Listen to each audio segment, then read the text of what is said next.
తూర్పుగోదావరి జిల్లా కోటిపల్లిలో గోదావరి తీరంలో స్నానాలు చేసి పూజ చేసుకొని దీపాలు వదులుకున్నామండి. మేము పూజ చేసుకుంటుంటే పక్కనే ఒక పెద్ద ఆయన చాలా శాస్త్రోక్తంగా చేసుకున్నారు. ప్రతిరోజు చేసుకుంటారంట, దీపాలు వదులుతారంట. మా పూజలు పూర్తయ్యేసరికి ఒక అర్చకుల వారు ఇద్దరు వ్యక్తులు కాగడలు పట్టుకొని వచ్చారు. అర్చకుల వారు స్నానం ఆచరించి చిన్న బిందెతో నీళ్లు తీసుకొని గోదావరి తీరానికి చేరారు. కార్తీక దామోదర, దయా దామోదర, కృతిక మహాలక్ష్మి ఇలా వేసారు. ఇక్కడ గట్టు మీద లైట్లు ఉన్నాయి కానీ గోదావరి అంతా చీకటిగా ఉందండి. ఆ దివిటీల మధ్యన ఆ అర్చకుల వారు చిన్న వింతో నీళ్లు పట్టుకొని డప్పు వాయిద్యాలతో కలిసి వెళ్ళి ఆ గట్టు మీద ఉన్న శివలింగానికి అభిషేకం చేశారు.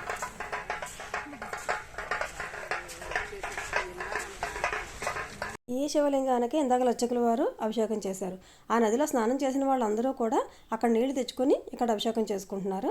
ఆ తర్వాత మేము కోటిపల్లిలోనే ఉన్న శ్రీ రాజరాజేశ్వరి సమేత సోమేశ్వర స్వామి ఆలయానికి వెళ్ళాము.